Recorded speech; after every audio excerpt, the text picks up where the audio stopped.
हो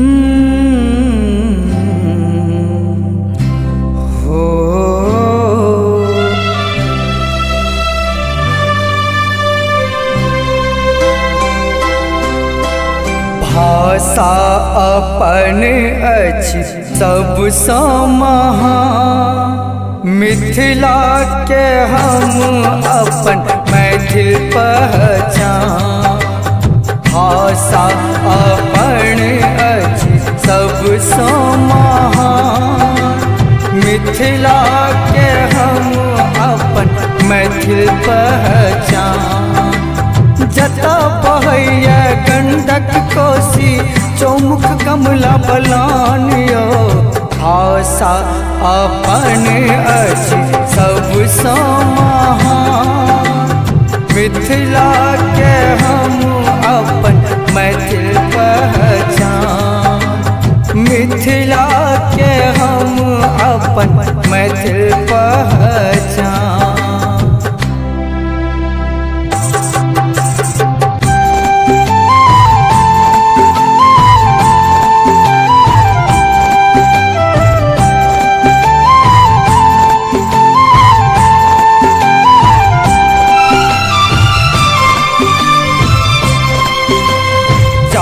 कतौ चाहे दिल्ली बम्बई क्या चाहे आसाम यो, जाओ कतो हो जाओ कतो चाहे दिल्ली बम्बई क्या चाहे आसाम यो, मिथिला सन ने भेटत भैया एहन पावन धाम यो।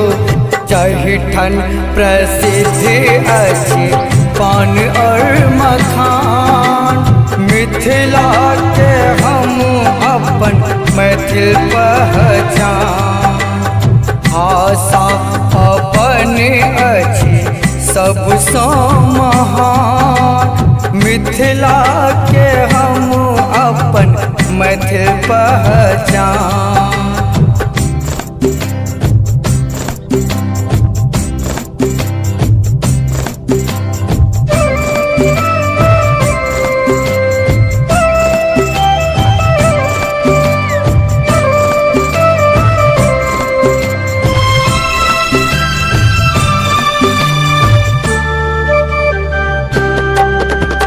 धन्य भेल मिथिला ई नगरी राजा जनक केर गाम यो, धन्य भेल ओ धन्य भेल मिथिला ई नगरी राजा जनक केर गाम यो।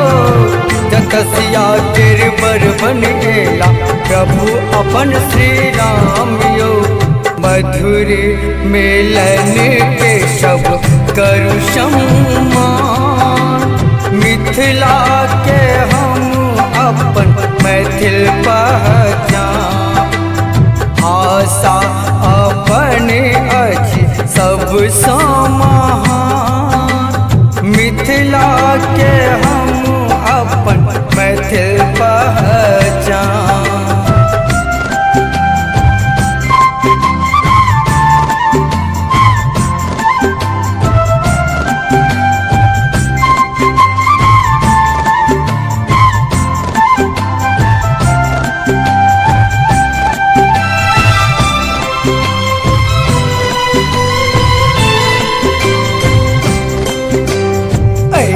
एहन मिथिला भूमि पर हम सबके अभिमान यो, अछि एहन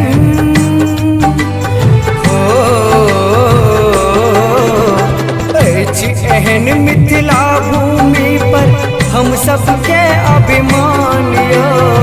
शिव शंकर उगना बन गेला विद्यापति के दलान यो, पाग बढ़ावे मैथिल के मान। मिथिला के हम अपन मैथिल पहचान। भाषा अपन अछि सबसँ महान, मिथिला के हम अपन मैथिल पहचान। मिथिला के हम